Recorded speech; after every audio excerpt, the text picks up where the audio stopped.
Let's journey to a park whose natives referred to it as a waiting place and ultimately served as the protective fort for the island. It was the home to the Mi'kmaq, French, Acadian, and British over its long and rich history. Join me as we explore Skmagn-Port-la-Joye-Fort Amherst National Historic Site.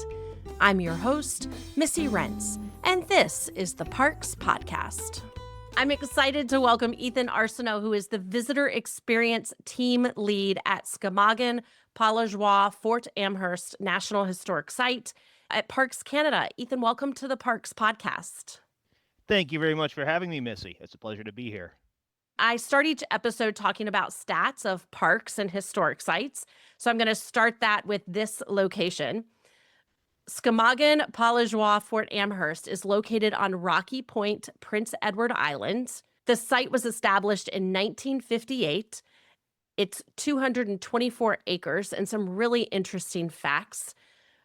Skmagn-Port-la-Joye-Fort Amherst was established in 1720 by the French. It's the site of major deportation of the French and Acadians when the British took over the island. The area served as the seat of government for the island until 1768. It's got a 6-kilometer or 3.7-mile trail system. And Skmagn, which means waiting place in the Mi'kmaq language, was added to the official name of the site in 2018 to reflect the role of the Mi'kmaq people in the history of the site, which I think is so important. And I think one thing the whole park system does on Prince Edward Island is embrace the many different cultures. And it's a wonderful place to visit.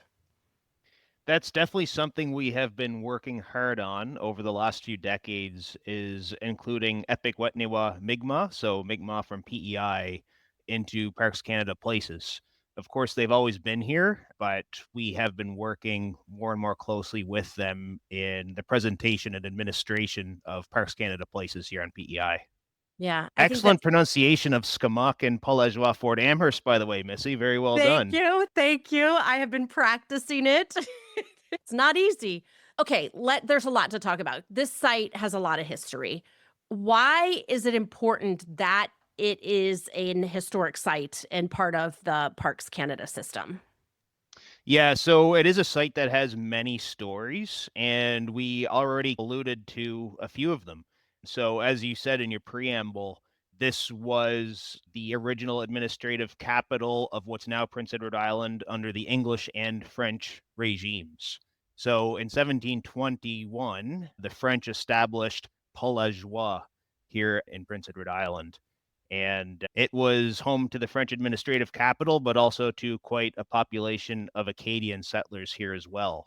And when these two French speaking peoples were in the area, they entered into an alliance with PEI Mi'kmaq, with Epikwetnewa Mi'kmaq.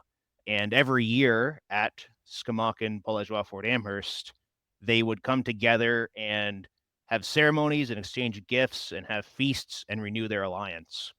It was also, as you said, the first capital of the British St. John's Island originally, but Prince Edward Island, and remained that for about 10 years.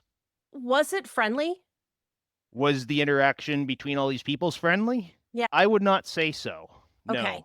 No, unfortunately. It seems that the interactions between Mi'kmaq and French were for the most part friendly. There was a formal alliance between those peoples, and certainly between the Acadians and the Mi'kmaq as well. But when, of course, in these days, the English and the French were competing for control over North America, and when the Fortress of Louisbourg fell in 1758, the English came to Port-la-Joye and took it over by military force and ended up deporting the French inhabitants. When I asked that because certainly when I read the panels and all of the information when I was there, and as you're talking, and it's, they get together with a feast and all that stuff. And I think there's this tone of like acceptance or willingness to collaborate and coexist. But it's sticky and nasty and can be tough to blend cultures, which I guess in the end it wasn't blending. It was the English and the French were really more forceful. It's certainly a complex story. And as you say, it was certainly not always peaceful.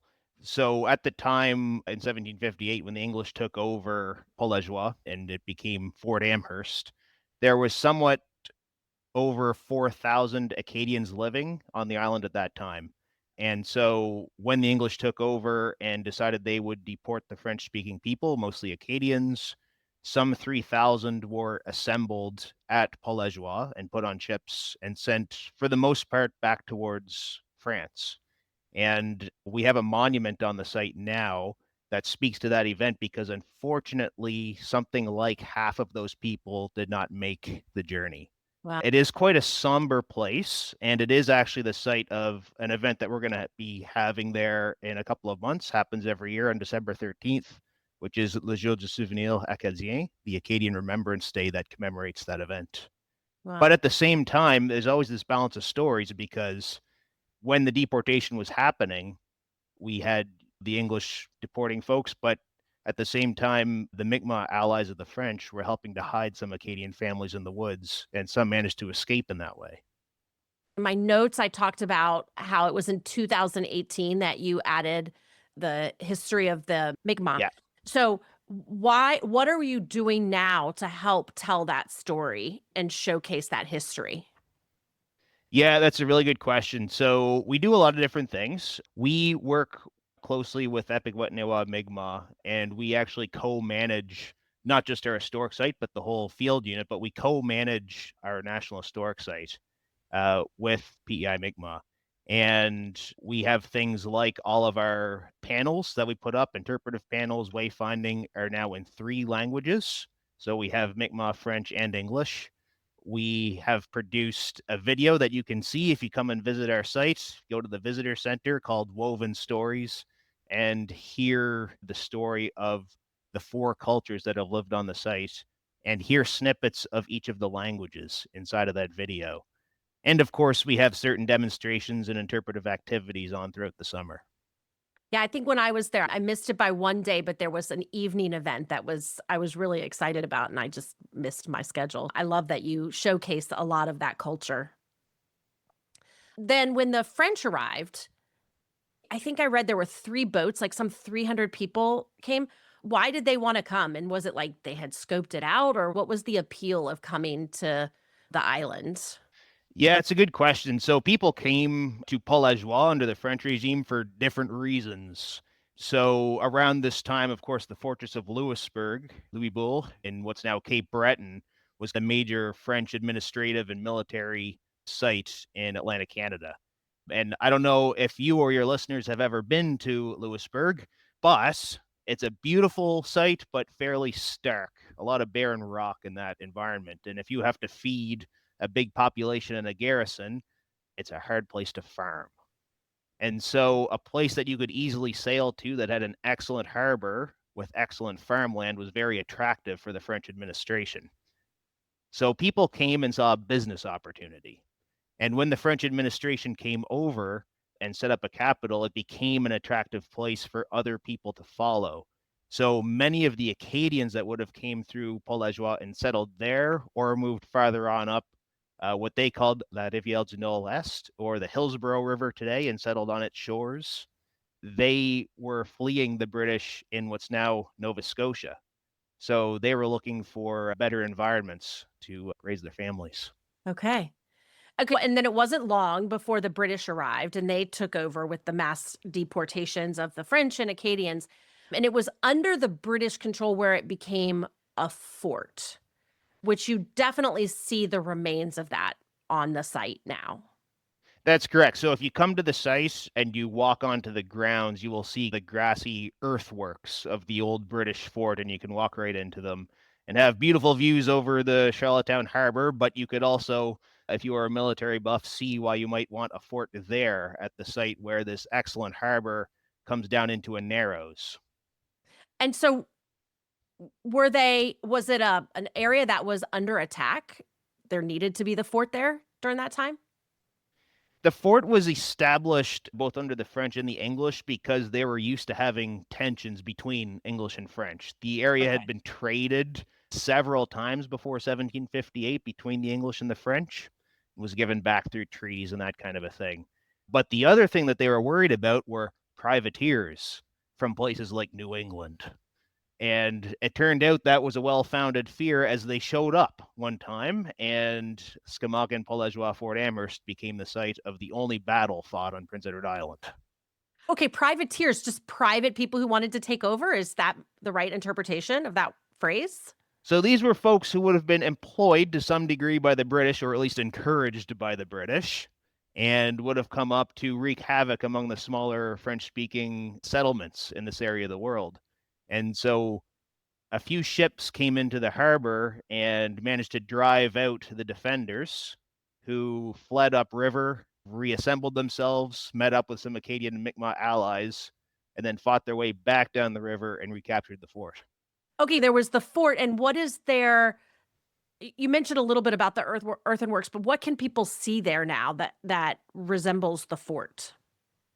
Yeah, so what you see now is the earthenwork. So you'll see kind of grass covered walls. You'll see some kind of divots in the ground where buildings would have stood inside of the walls. And if you walk down the hill from the fort towards the coastline, there's the site of one of the first Acadian houses, and you can still see where that was 300 years ago. The person who lived there was named Michel Haché Digala, and he became one of the biggest ancestors of French speaking people on Prince Edward Island, so much so that people with his last name, Gallant now, or Gallant in French, that's the second most common surname on Prince Edward Island. Oh, that's funny. I like that. And so that's when people come to visit, they can check that out. But let's talk a little bit about planning a trip. Most Yes. of my listeners are from the United States. And so it's a little bit different to come to a Canadian park. How would you suggest that someone begin to plan their visit? That's a great question. Getting to PEI, of course, you can take the bridge, you can take the ferry, you can fly here. If you happen to own a boat, that would be a cool way to come here. And when you get to Prince Edward Island, you will wish you had a boat because we are both very close and very far away from Charlottetown. And when you come to the site, you'll know what I mean. We are just across the harbor from Charlottetown. You can see it very clearly, but you have to drive all the way around the bay to get to us. So it's Yes. about a 35-minute drive from the capital of Prince Edward Island in Charlottetown. Yes. And to get there, being the US citizen that did it, you just have to check both of the customs and immigration websites just to make sure you have everything that you need. I know we talked about this on the Prince Edward Island episode, but it changes periodically. So I don't want to talk exactly what you need. It's passport, and I brought my dog, so I needed extra things. So I do encourage, if it is a US citizen, that's going to make sure you're checking that and can easily get across the border. Yes, that's correct. It's always a good idea to plan in advance for those things when you're E crossing borders. exactly. Now, when you get there, what are your seasons? Because it's Yeah, so getting we cold operate a up there. visitor center and programming and that kind of a thing for 2 months of the year at Skmaqn. In July and August, we will have our visitor center open. We have some displays and information inside. You can come and watch our 16-minute video, Woven Stories, and you can come talk to us, the friendly park staff. But the site is accessible year round to go see the fort and to hike the trails and see the nice views of Charlottetown, check out some of the wildlife. You can do that any old time. And how would you advise people spend their time researching before coming? Because I'm torn on historical places. Sometimes I think it's valuable and important to do it in advance so you can understand the story. Sometimes I think it's fun just to show up. I feel like this is a site where you guys do a really good job with your outdoor displays. But what are your thoughts on that? Is this a do your research before you get there? Yeah, so you're right. We do have a series of interpretation panels outside that you would see no matter if we're open or not. And they do a good job of kind of laying over the overarching story of the site. But I believe that this is a site that the more research you do, the more you'll get out of it because it is quite a detailed and nuanced and multifaceted story. And so when you go and stand on the walls of the fort, it's nice to understand what's there and what was there before the fort. Yeah. Actually, you've shared a couple of things already in this episode that I'm like, "Oh, I didn't know that." Now I'm gotta come back and check it out. What can people do when they visit? So beyond coming to the visitor center, of course, and speaking to us and seeing the video, we have, as you said, 6.4 kilometers. Sorry for the American listeners. I'm not very good at the conversion to miles, but it's a lovely place to come and walk. And there's several sections to our trail. So if you want to go for a nice walk in the woods, or if you want to see some really stunning coastal views, see some views of the kind of cityscape of Charlottetown, you can see all that from there. Or a local favorite thing to do is to come down to the site when a cruise ship is coming into harbor because they pass right in front of the site and it is quite a sight to behold. Oh, I bet. And Yeah. okay, there's 2 lighthouses on the trail? Is that So for the maritime navigational aficionados, we have two range lights on site Oh, and they range light. differ a little bit. They look a lot like lighthouses. They are basically lighthouses, but they are navigational aids for boats looking for the channel to enter and exit the harbor. So they're And so functioning. they're Like they functioning, and you can walk right up to them and see them. And right next door to the site, there is the Blockhouse Lighthouse, they're which you can go and beautiful. drive to as well. Yeah. Absolutely They're beautiful. really Yeah, beautiful places. yeah. And there's, And I'm sure, strategically, like, benches to sit near them so you can take in the views and the lighthouse. of course, if you come to PEI on a stormy day, it's quite a romantic spot to sit and watch the waves hit the shore. Bet. I bet, and the clouds, it was very moody the day I was there, so the clouds were intense. I Other things, we talked about a little bit about the hiking. I think it's probably a good bird watching spot. Excellent bird watching spot. This year, I noticed we had an awful lot of bald eagles hanging out around the site. So hopefully, if Lucky. you come, you get to see some of those. I've seen osprey diving on fish out in the water, out in the harbor. Lots of shorebirds, of course. Lots of activity when you're along the coast. Yeah. And it's not a place you're gonna spend days. So when it comes to lodging, there's several historic sites and then, of course, the national park, Prince Edward Island National Park. But from a lodging perspective, are there options close by, or how do you plan that? The lovely thing about Prince Edward Island is that you're never far from anything. And if you come here, there's lots of different options. There's hotels, motels, inns, camping, you name it. It's pretty close to us. You should be able to find something within a 20 or 25-minute drive without any kind of difficulty. And the other thing I think is unique about this historic site, sometimes you get them. I don't know about in Canada, but sometimes you get them where you don't allow dogs, but you can take your dogs on the trails in this Dogs spot. are very welcome at our site, and I would say that's one of the more popular things to do is to come walk your dogs on our lovely trails. So you'll You be in good company. Yes, you will. You'll see a lot of locals walking their dogs on the trails That's early in right. the morning out there. What other information should people know when planning a trip to visit you? So when you come to our site, if you're looking for a lot of organized activities and that kind of a thing, you may want to look at our website and see what's going on. We do offer some activities, but they are on a day-to-day basis. But you should know that it's a nice spot to come and check out views, go for a nice walk, and it's a good place to have a more kind of laid back and contemplative experience rather than something that's really hands-on. Yeah, I agree. I think it was really, especially if you take the time to read the signs and the displays, which are so uniquely, I'm going to put a picture up on the website because I just think it's so unique how you all told the story. It's really fascinating to read that and then to walk through the site and imagine what it was like during the different eras. Yeah, absolutely. It's an interesting place to think about challenging histories, but also where now we can all come together and tell those stories and hear those stories and try and heal what was in the past. Yeah, beautifully said. Ethan, to end each episode, I do a speed round of questions. Just answer with what comes to mind. Excellent. What is your earliest park memory? This may be cheating, but I'm a second generation parky. So my parents were Parks Canada folk in Jasper, and I have baby pictures of me in a backpack up on top of mountains and things like that. So I guess it wasn't me in a park, but I grew up seeing images of me on tops of mountains and around glaciers and that kind of a thing. What made you love the parks?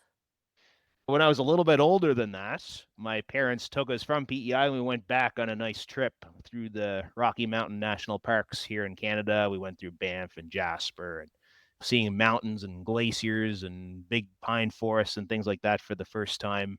That was it for me. What is your favorite thing about Skmagn-Port-la-Joye-Fort Amherst National Historic Site? For me, it's a site that's not only really important historically, but it has a personal connection. Michel Galan, one of the first Acadian settlers who lived there, is one of my ancestors. So when I walk on the site, I get to see a place where my family used to be. And what is your favorite thing to do at Skmagn-Port-la-Joye-Fort Amherst? There's a few things, but I think my favorite thing to do is to watch a nice sunset right down by the water, right down by the lighthouse. And what park have you yet to visit, but it's on your bucket list, and why? Ooh, all the way up in the Yukon, I would love to go to Kluane National Park. I love to hike, and that looks like an amazing place. And what are 3 must-haves you pack for a park visit? Ooh, that's a good question. 3 must-haves. I always have a good camera with me. I always take a notebook with me. And I always bring the best pair of boots I can find. What is your favorite campfire activity? I like to cook a nice trout or a mackerel or some other fish that I can catch on a cast iron pan over an open fire. Mm. Tent, camper, or cabin? Tent all day long. Are you hiking with or without trekking poles? Yet I'm a recent convert to trekking poles. I wasn't a believer, and I used them in the Grand Canyon, and now I understand. What is your favorite trail snack? Oh, that's a tough question. Favorite trail snack? I like to pack homemade hummus when I hike. Yep. What is your favorite animal sighting? I started my Parks Canada career in Jasper National Park. And one time I was driving on one of the secondary roads by myself, and a big black wolf crossed a couple hundred yards in front of my car and stopped in the middle of the road and stared at me. And that was my most incredible wildlife experience. What is your favorite sound in the park? Down at Skmaqn, I think my favorite sound is when the trembling aspen leaves come out for the first time in the spring and they start to flutter in the wind. And what is the greatest gift that the parks give to us? Simplicity. Ethan, thank you so much for taking time to teach us about Skmagn-Port-la-Joye-Fort Amherst and sharing just your passion for the parks. Thank you so much, Missy. This was very fun. Anytime. I hope everyone comes and visits us. That's it for today's episode. Until next time, we'll see you in the parks. Thanks for listening. If you enjoyed today's episode, please be sure to like and share on your favorite podcast platform. Music for the Parks podcast is performed and produced by Porter Hardy. For more information, please follow us on Instagram at The Parks Podcast or visit our website at theparkspodcast.com.